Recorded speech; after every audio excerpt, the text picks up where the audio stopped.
예, 오늘 본문 우리 디모데전서 3장 우리 8절부터 10절 말씀을 중심으로 그 후에 집사의 직분을 맡게 할 것이란 제목으로 우리 함께 도전을 받기를 소원합니다. 바울은 디모데가 이제 목회하면서 각 직분자들을 어떻게 세워야 되는지, 어떤 사람에게 직분을 맡게 될 건지 이것을 이렇게 고민하고 있는데요. 예, 먼저 우리 집사라는 의미가 뭘까요? 어떤 분은 그러더라고요. 집사를 맡으면 집을 사주는 거냐고. 그래서 교회 가면 집 사준다고 그런 이야기를 하는 분도 있는데, 집사라는 뜻이 뭘까요? 그 뜻은 섬긴다는 겁니다. 우리 식당에서 서빙하는 분 있잖아요, 그죠? 그게 이제 본래 집사라는 뜻이거든요. 그래서 섬기는 자, 또는 종, 또 우리 청지기, 이런 표현을 쓰게 되는데요. 어쨌든 직분이 다 그러하지만 우리 집사는 특별히 섬기는데 우리가 민감해야 됩니다. 그런데 집사라는 그 직분이 왜 생긴지는 아시죠? 오순절날 성령의 충만한 은혜를 힘입다 보니까 교회도 부흥하고요. 그러다 보니까 다른 봉사도 해야 되고 구제도 해야 되고 또 식사도 준비해야 되고 여러 가지 일이 많아졌단 말이죠. 이걸 일일이 사도들이 감당하려고 하니까 마음이 뺏긴단 말이죠. 이건 아니다. 그래서 이 사도는 말씀과 기도에 전념할 수 있도록 다른 직분자를 세워서 다른 일들은 이분들이 맡도록 하는 게 좋겠다. 그래서 이제 만들어진 직분이 바로 집사 직분이죠. 우리 사도행전 6장 2절부터 우리 4절까지 한번 같이 읽겠습니다. 사도행전 6장 2절부터 우리 4절까지 같이 한번 읽겠습니다. 시작.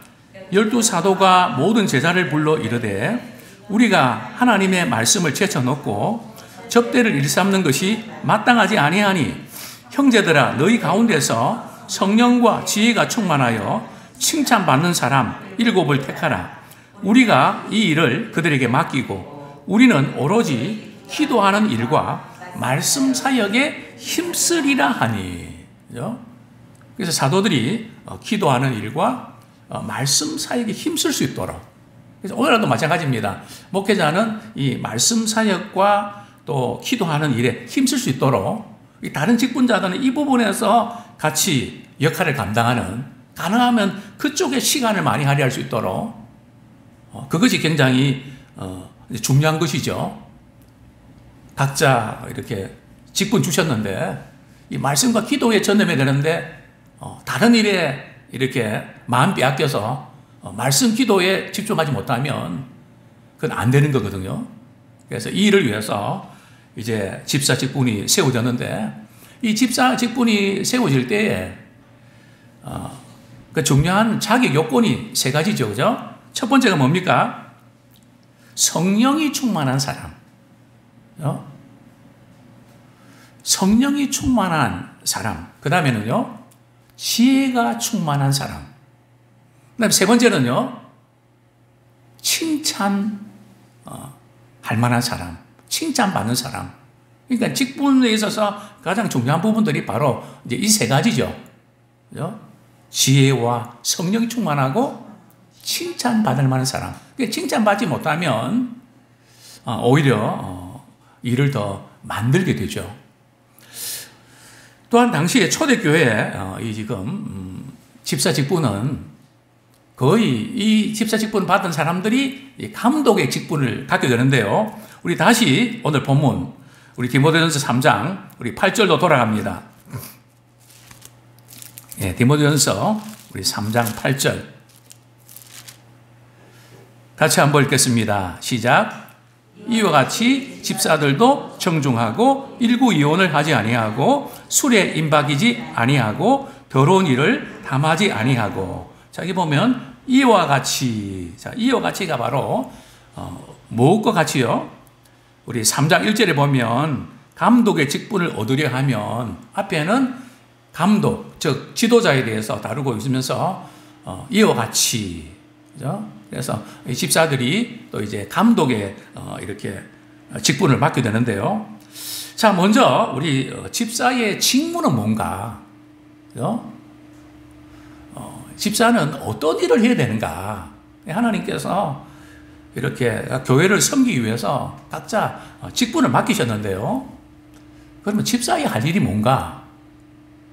자, 몇 가지가 있는데, 첫 번째는 뭡니까?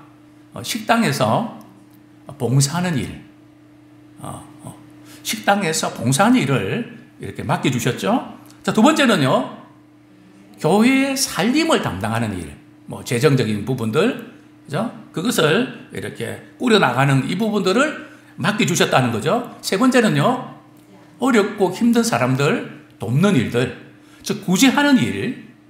그 다음에는요, 병든 환자들 돌아보는 일. 그죠? 신방도 하고 말이죠. 직분을 세운 것은 사실은 이 일을 하라고 세워주신 거거든요.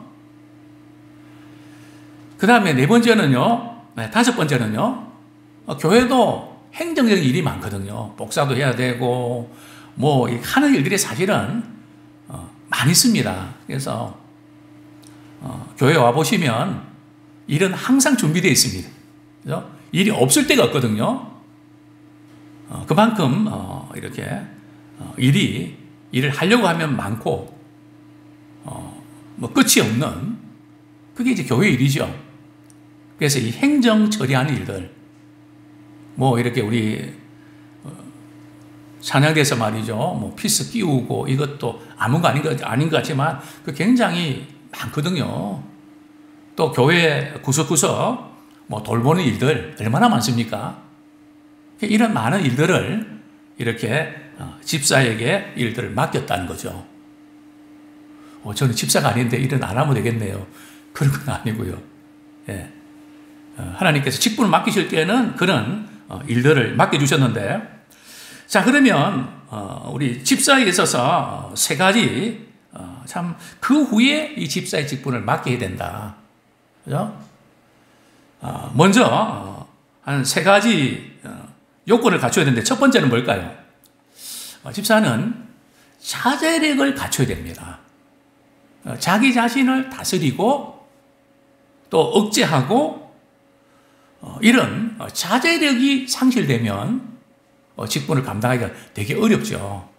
그죠? 뭐 자기 하나 뭐 컨트롤 안 되는데 되게 어렵죠. 특별히 이제 이 집사의 직분에 있어서 중요한 게 뭔가 하면 이 감독과 이렇게 집사의 직분을 비교할 때에 딱 이렇게 드러나는 것이 뭔가 하면 말입니다. 그죠? 8절에 보면 이와 같이 집사들도 정중하고 일구이언을 하지 아니하고. 먼저 이 집사는 이 말에 신뢰가 가야 됩니다. 말이 되게 중요하다는 거죠. 왜냐하면 말은 관계와 연결되어 있거든요. 신뢰와 또 연결되어 있습니다. 그래서 이 사람에게는 이렇게 말하고 저 장소에서는 저렇게 말하고 이렇게 하다 보면 이제 교회는 어려움을 겪게 되죠. 말이 일관성이 있어야 되는데 이제 이랬다 저랬다 하면 안 된다는 거죠. 그래서 특별히 이제 말에 있어서 정말 이렇게 신뢰가 가는, 정말 이렇게 그분은 신실하다, 정말 착실하다, 이런 부분에서 말 부분을 많이 이렇게 다루고 있는데요. 두 번째는 어떤 요건입니까? 뭐 정중하다는 것은 착실해야 된다는 겁니다. 그죠? 모든 면에서 참 그 사람 착실하다. 착실하다는 표현이 뉘앙스가 맞는 것 같습니다. 그 다음에 뭐에 임박이면 안 된다고요? 술에 임박이면 안 된다. 그죠? 술을 이렇게 좋아하고 술 중독에 빠져서, 그래서 특별히 우리 크리스찬들은 우리 정신적으로 흐리면 안 되거든요. 늘 깨어 있어서 정말 주님이 기뻐하신 일에 민감해야 되는데 정신이 몽롱해 버리면 안 되는 거죠. 그래서 특별히 이제 이 의사는 술에 임박이면 안 된다. 술을 일주일에 몇 번 마셔야 술 중독입니까? 많이 마시는 것도 많이 마시는 거지만 자주 마시는 것이 또 중독이라고 하지 않습니까? 그래서 술에 임박이지 않도록. 그래서 늘 항상 정신적으로 늘 깨어있고 민첩하게 쓰임받는. 그 다음에 세 번째는 어떤 요건이 필요할까요? 더러운 일을 탐하지 아니하고. 왜 해필이면 더러운 일을 탐하지 아니하고 하는 요건을 두었을까요? 왜냐하면 구제를 하다 보니까 돈을 다룬단 말이죠. 그래서 돈을 다룰 때 그냥 어떤 자기 자신의 어떤 욕심, 철저하게 우리 직분자들은 이 물질적인 부분에서는 자유함을 얻어야 됩니다. 어떻게 보면은 더 철저해야 되거든요. 그 사사로운 어떤 관심이나 뭐 그런 이익을 추구하면 공심이 무너지면 안 되죠. 그러면 어려운 분을 돕는데 말이죠. 문제가 생기죠.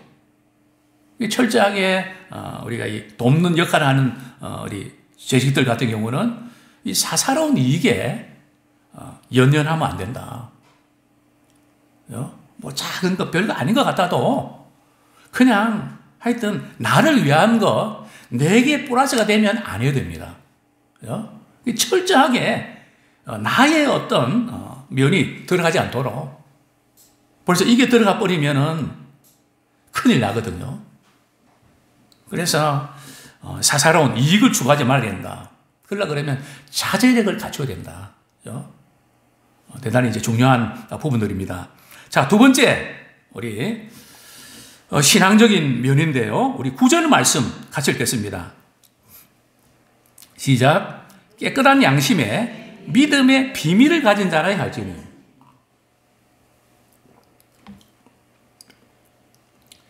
깨끗한 양심에 믿음의 비밀을 가진 자야 된다. 여기에 깨끗한 양심이 어떤 양심일까요? 선한 양심입니다. 또 그리고 이 선한 양심은 거듭난 양심이죠. 뭐 세상적으로 뭐 양심이 깨끗하다 그게 아니고요. 우리는 복음으로 믿음으로 거듭나야 됩니다. 히브리서 10장 22절 말씀 같이 한번 읽겠습니다. 히브리서 10장 22절. 다시 한번 읽겠습니다. 시작. 우리가 마음에 뿌림을 받아 악한 양심으로부터 벗어나고 몸은 맑은 물로 씻음을 받았으니 참 마음과 온전한 믿음으로 하나님께 나아가자. 참 우리 믿음의 사람들은 양심에 끓이끼는 것이 없이 늘 부족한 것을 회개하고 막힌 것이 없어서 말이죠. 특별히 기도의 사람들은 그렇게 해야 됩니다. 뭐 자꾸 끌어당기고 이렇게 하면 담대하게 기도 못하거든. 믿음으로 기도를 못합니다. 그래서 우리는 기도가 거침없이 말이죠. 은혜 보좌 담대히 나갈 수 있도록 조금이라도 뭔가 우리를 붙잡으면은 그 근거를 만들면 안 됩니다. 그 전부 다 그 부분을 우리가 정복을 하고 담대히 나갈 수 있어야 되는데요. 그러려고 그러면 거듭난 양심. 참 우리는 우리 믿음의 사람들은 양심 불량에 걸리면 큰일 납니다. 믿음이 파산한 사람 특징은 뭔가 하면 양심을 버린 사람이거든요. 양심이 없는 사람이죠. 어떻게 양심을 가진 사람이 저럴 수가 있을까? 우리 믿음의 사람들은 그 양심에 민감합니다. 그래서 깨끗한 양심. 양심이 더러우면 안 된단 말이죠. 그 양심이 이것저것 말이죠. 계산하고 말이죠. 머리 굴리고 이러면 안 되는 거거든요. 그저 깨끗해야 됩니다. 계산은 안 해야 됩니다. 주님이 무조건적으로 우리를 사랑해 주셨던 것처럼 정말 이렇게 손해볼 줄 알고 양보할 줄 알고 계산하지 않는 정말 순전한 심정을 가져야 됩니다. 그리고 두 번째는 믿음의 비밀을 가진 자. 신앙이 뭘까요? 신앙생활 몇 년 했냐가 중요한 게 아니고요. 지금까지 살아오면서 내 삶 속에서 예수님과 만난 믿음의 비하인드 스토리가 있는가? 물론 믿음의 비하인드 스토리에서 가장 중요한 것은 복음의 비밀을 깨달은 것입니다. 복음의 놀라운 은혜를 깨닫고 말이죠. 그 복음에 감격하고 복음 때문에 다른 모든 것을 내려놓을 수 있는 사람.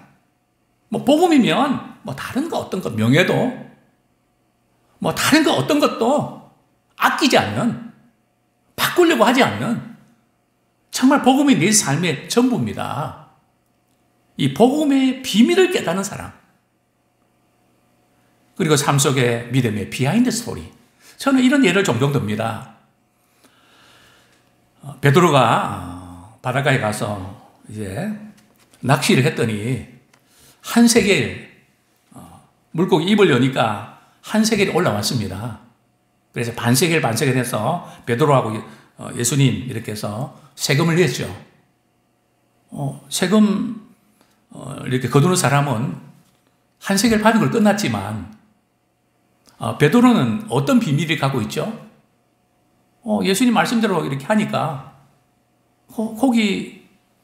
거기에서 말이죠. 이 세겔이 나오는 믿음의 비밀이 있단 말이죠. 똑같이 살아가는 것 같지만 하나님이 일하심을 경험한 사람. 이것이 우리 삶 속에서 있어야 됩니다. 하나님께서 우리를 이렇게 인도하셨습니다. 하나님께서 이렇게 간섭하셨습니다. 우리는 세상 사람들과 경쟁해서 이기고 지고 이게 아니고요. 하나님의 방식으로 하나님의 손길이 함께해서 여기까지 올 수 있었다고 하는 그것을 드러내는 겁니다. 그래서 믿음의 비밀을 가져야 됩니다.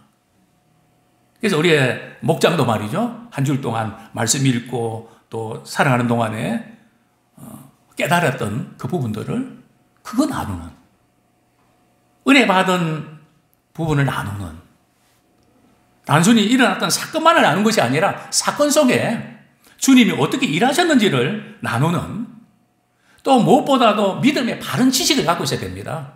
세상에 다른 많은 정보나 이런 어떤 것보다 하나님을 아는 지식, 또 성경을 우리 아는 지식. 저는 늘 이렇게 좀 안타까운 부분이 있다면, 우리 아이들 요즘 영어 여러 가지 또 아이들 교육을 위해서 많이 투자를 하는데, 성경을 말이죠. 좀 깊이 알 수 있는.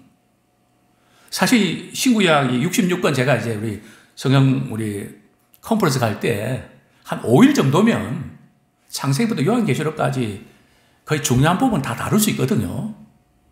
특히 어릴 때부터 우리 아이들에게 하나님을 말씀을 아는, 또 심지어 우리 청년들한테는 너희들 공짜로 내가 다 돈 대줄게 했는데도 알바한다고. 얼마나 안타까운지. 이게 평생 갈 텐데. 이걸 왜 모를까? 저는 그 고납니다. 참, 우리 자녀들에게 뭘 심어주길 원하십니까? 하나님의 눈을 의식하는 믿음 심어주면 그 자녀들은 어디 가도 우리 하나님이 함께 해주시는 그런 축복된 생애가 될 것입니다. 자, 세 번째로 어떤 사람을 집사로 세우라고요. 우리 다시 한번 디모데전서 3장 10절 말씀 같이 한번 읽겠습니다. 시작. 이에 이 사람들을 먼저 시험하여 보고 그 후에 책망할 것이 없으면 집사의 직분을 맡게 할 것이요. 자, 세 번째는 시험을 거쳐 증명된 자. 여기 시험하다는 것은 말이죠. 이제 이게 금인지 또 다른 성분인지를 이렇게 분석하는 겁니다. 금속성을 이렇게 테스트해 보는 거거든요. 그냥 기간이 돼서 그렇게 세우는 게 아니라 시험해 보고 시험해 봐서 검증된 자를 세워라. 자, 구체적으로 뭐가 검증돼야 될까요? 품성입니다. 정말 주님의 품성이, 주님의 심성이 있는가? 참 그 사람에게 참 믿음이 있는가? 또 믿음 있는 사람에게 하나님께서 은사를 주셨거든요. 저분이 갖고 있는 은사는 뭘까? 저분이 갖고 있는 이 좋은 부분들을 살펴보고 그것을 마음껏 발휘할 수 있도록 해야 되겠다. 자, 두 번째는 뭐가 없어야 된다고요? 책망할 것이 없어야 된다. 벌써 책망할 것을 알면서도 하게 되면 이게 문제가 생기죠. 그래서 계속해서 교회에서 이제 직분의 문제 다룰 때는 칭찬할 만하고 책망할 것이 없어야 돼. 이것은 책망할 것이 없다는 것은 뭐 완벽하다는 그런 뜻은 아니고요. 사람이 부족하죠. 그러나 큰 부분에서 문제가 안 되는, 그래도 쉽지 않습니다. 어쨌든 시험을 거쳐 정믿는 자를 이렇게 세워라. 무엇보다도 구원에 관한 진실성이 있는가. 다른 건 몰라도 구원 문제에 있어서 정말 진실한가. 또 믿음이 확고한가. 그걸 보셔야 된다는 거죠. 믿음이 있는 척 하는 게 아니라 정말 그 깊은 인격의 중심에 말이죠. 주님에 대한 믿음이 있는가. 그 믿음이 확고한가. 그리고 또 살펴봐야 될 것은 바로 집사는 섬기는 일이기 때문에 성도들을 돌아보는 일에 민감해야 됩니다. 어렵고 힘든 성도들을 바라보면서 그들에게 기도하고 관심 갖고 안타까워하고 그냥 내일처럼 그냥 그 일에 힘쓰고 부르짖는 사람, 이런 귀한 사명을 우리 잘 감당하는 우리 모두가 되기를 축원합니다.